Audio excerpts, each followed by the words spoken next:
በእግር ኳስ ታሪክ ውስጥ በአስደናቂ ችሎታው ብቻ ሳይሆን በአከራካሪ ሁኔታቸው አሻራቸውን ያሳረፉ ጥቂት ተጫዋቾች አሉ። ዛሬ ስለ አንዱ ተጫዋች እንነጋገራለን። ሉዊስ ፊጎ። ይህ ሰው የፖርቹጋልን ወርቃማ ትውልድ መርቷል። በካታሎኒያ የባርሴሎና ንጉስ ሆኖ ታይቷል። ከዚያም ወደ ዘላለማዊ ባላንጣቸው ሪያል ማድሪድ በመዘዋወር ከዳተኛ የሚል ስያሜም አግኝተዋል። ይህ ታሪክ የክብር የሀብትና የፍጹም ደጋፊዎች ቁጣ ድብልቅ ነው። የፊጎ ህይወት ጉዞ ከ20ኛው ክፍለ ዘመን መጨረሻ አንስቶ እስከ አዲሱ ሺህ ዓመታት መጀመሪያ ድረስ ያለውን የእግር ኳስ ለውጥ ያሳያል። እንደ ኢሮፓ አቆጣጠር በ2000 ዓመተ ምህረት የዓለም የዝውውር ሪከርድ የሰበረው የእግር ኳስን ዓለም ለሁለት ከፍሎታል። እንግዲህ ውድ ቤተሰቦቻችን ምቾት ይዞ ይቀመጡና ፊጎ ህይወት ወደሚዘልቀው የሉዊስ ፊጎ ታሪክ በጥልቀት እንግባ።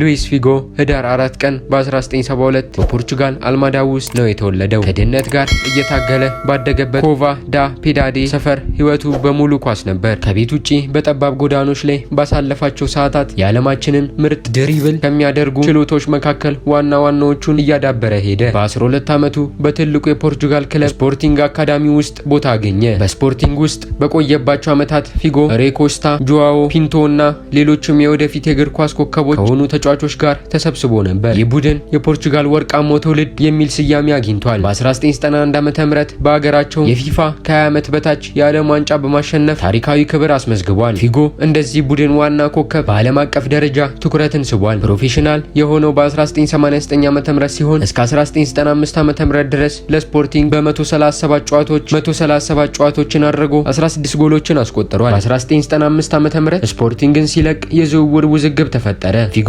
ከሁለት የጣሊያን ክለቦች ዩቬንቱስ እና ፓርማ ጋር የመፈራረሚያ ቅድመ ስምምነት አድርጎ ነበር። ይህ ድርብ ስምምነት በጣሊያን እግር ኳስን ሕግ ስለጣሰ የጣሊያን እግር ኳስ ፌዴሬሽን ለ2 ዓመት ያህል ወደ ሴሪያ ኤ እንዳይዘዋወር ቅጣት ጣለበት። ይህ ቅጣት ደግሞ የስፔንን ግዙፍ ክለቦች ለሱ በራቸውን እንዲከፍቱ ምክንያት ሆነ። በመጨረሻም ፊጎ ከእንግሊዙ ማንቸስተር ዩናይትድ እና ስፔናዊ ባርሴሎና በተሻለ ተደራድሮ ወደ ኤፍሲ ባርሴሎና በ2.5 ሚሊዮን ፓውንድ በወቅቱ ተቀላቀለ። የጣሊያን ቅጣት ሳያውቅ ወደ ስፔን የጀግና ጉዞ በር ከፈተለት። ወደ ባርሴሎና ሲደርስ ቡድኑ በታዋቂው አሰልጣኝ ዮሃን ክራይፍ ይመራ ነበር። በሜዳው ላይ ያለው ተጽዕኖ ፈጣን ነበር። ፊጎ ከባርሴሎና የእግር ኳስ ፍልስፍና ጋር በሚገባ ተዋህዷል። በእግሩ ላይ ኳሱን ሲይዝ የሚኖረው ፍጥነት፣ ድሪብል ችሎታውና የማይገመት እንቅስቃሴው የካታሎኒያ ደጋፊዎችን በፍጥነት ማረከ። በቀኝ መስመር ተከላካይ ላይ የሚፈጥረው የማያቋርጥ ስጋት ለብዙ ጎሎች ምክንያት ሆኗል። በ5 ዓመት ቆይታው ፊጎ በርካታ ጨዋታዎችን አሸንፏል። ከነዚህም መካከልም 2 የላሊጋ ዋንጫዎች በ1998 እና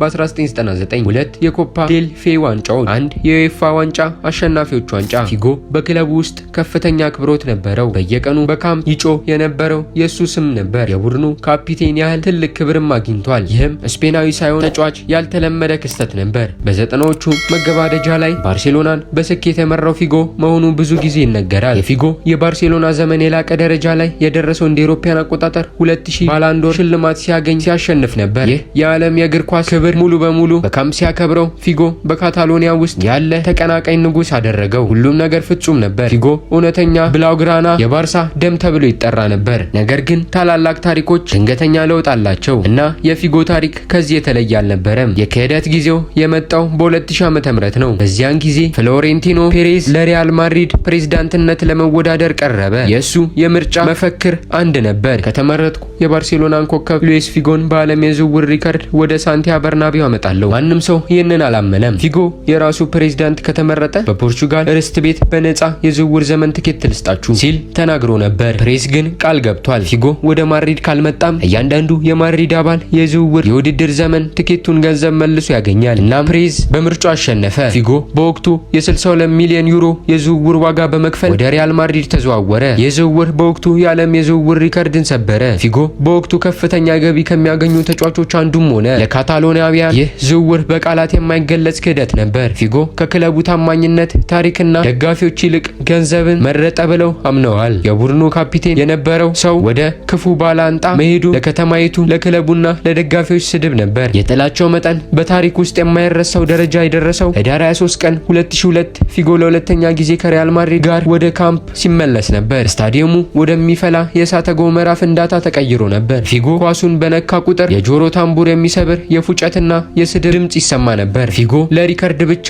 የማዕዘን ምቶች መምታት አልፈለገም ነበር፣ ምክንያቱም ወደ ጎል አቅራቢያ የሚመጣው የነገሮቹ ውርጅብኝ በጣም አደገኛ ነበር። በመጨረሻ ግን የማዕዘን ምት ለመምታት ሲቀር ደጋፊዎቹ ከፕላስቲክ ጠርሙሶች፣ ከሳንቲሞች፣ ከሞባይል ስልኮችና ከተለያዩ ነገሮች በተጨማሪ የአሳማ ራስና የውስኪ ጠርሙስ ወደ ሜዳ ወረወሩ። ዳኛውም ጨዋታውን ለ16 ደቂቃ ለማቋረጥ ተገደዱ። የአሳማው ራስ ምስል ፊጎ ለገንዘብ ሲል በፈጸመው ክህደት የተነሳ ያገኘው ከፍተኛ የጥላቻ ምልክት ሆኖ በታሪክ ተመዘገበ። ፊጎ የሪያል ማድሪድ የጋላክቲኮ ዘመን የመጀመሪያው እና እጅግ በጣም አስፈላጊ ምሰሶ ነበር። የሱ ዝውውር ፕሬዝ በዓለም አቀፍ ደረጃ የሚታወቁትን ዚነዲን ዚዳን፣ ሮላንዶና ዴቪድ ቤካምን እንዲያመጣ በር ከፈተ። ፊጎ በቀኝ መስመር ያለውን ልዩ ብቃት የሪያል ማድሪድን አጸፋዊ ጥቃት እጅግ ገዳይ እንዲሆን አድርጎታል። በሪያል ማድሪድ 5 ዓመታትን ያሳለፈ ሲሆን ፊጎ በስኬት የተሞላ ጉዞ አድርጓል። በ2001 የፊፋ የዓለም ምርጥ ተጫዋች ሽልማት አሸነፈ። 2 የላሊጋ ዋንጫዎችን፣ የ2001 እና 2002 የቻምፒየንስ ሊግ ዋንጫን አሸንፏል። ይህ ዋንጫ በክለብ ደረጃ ሊገኝ የሚችለው ታላቅ ክብር ሲሆን ፊጎ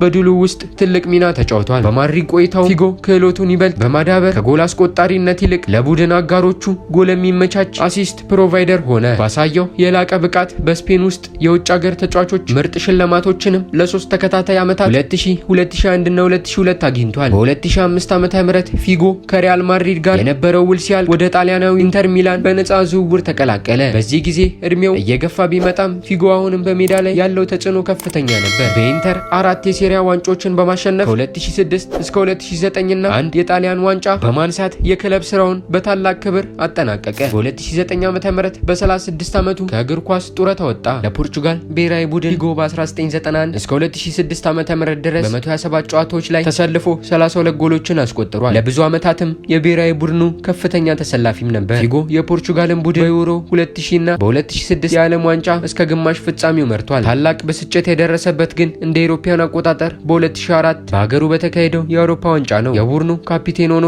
ቡድኑን ወደ ፍጻሜ ቢመራ ባልተጠበቀ ሁኔታ በግሪክ ቡድን ተሸንፎ ዋንጫውን አጥተዋል። ይህ ለፖርቹጋል ወርቃማው ትውልድ የጎደለውን ክብር የሚመለከት ነበር። ፊጎ የፖርቹጋልን ባንዲራ በዓለም አቀፍ መድረክ ላይ ለረጅም ጊዜ በብቃት ያውለበለበ ተጫዋች ነው። ሉዊስ ፊጎ በዘመኑ ከነበሩት ምርጥ ዊንገሮች አንዱ ነበር። ልዩ የሆነው የእግር ኳስ አያያዙ፣ ድንቅ እይታውና ለቡድን አጋሮቹ የሚያመቻቸው ኳሶች ለዘላለም ይወሳሉ። የሱ ታሪክ ግን ከስታቲክስ በላይ ነው። የፊጎ የህይወት ጉዞ የፕሮፌሽናል እግር ኳስን አሻሚነት ያሳያል። እንደ አውሮፓውያን አቆጣጠር በ2000 የተደረገው የዝውውር ውሳኔ በእግር ኳስ ታሪክ ውስጥ የገንዘብና የታማኝነትን ሚዛን የለወጠ ታሪካዊ ምዕራፍ ነው። እሱ በባርሴሎና ደጋፊዎች ዘንድ ለዘላለም ከዳተኛ ሆኖ ቢቆይም በሪያል ማድሪድ ደጋፊዎች ዘንድ ደግሞ ክብርን ያጎናጸፈ የጋላክቲኮ ዘመን ጀማሪ ነው። ሉዊስ ፊጎ ዛሬም ቢሆን በእግር ኳስ ዓለም ውስጥ ትልቅ ተጽዕኖ አለው። የሱ ቅርጽ የክህሎት የድልና የአሳማ ራስ ታሪክ ነው። ውድ ቤተሰቦቻችን እርሱ ስለ ፊጎና ስለዚያ ታሪካዊ ዝውውር ያለው አስተያየት ምንድን ነው? ገንዘብ ሁሉንም ነገር ይወስናል ወይስ የታማኝነት ቦታ አለው? አስተያየታችሁን ከስር ባለው ኮሜንት መስጫ ላይ ያስቀምጡልን። ቪዲዮን ከወደዳችሁት ላይክ አድርጉ። ለቻናላችን አዲስ ከሆኑ ሰብስክራይብ በማድረግ የደወል ምልክቷን በመጫን የአፈ ታሪክ ተጫዋቾችን ታሪክ ተከታተሉ። ውድ ቤተሰቦቻችን ለዛሬ ያስኩላችሁ ቪዲዮ ይህንን ይመስላል። በቀጣይ ቪዲዮ እስከምንገናኝ ድረስ ቸር ቆዩልን።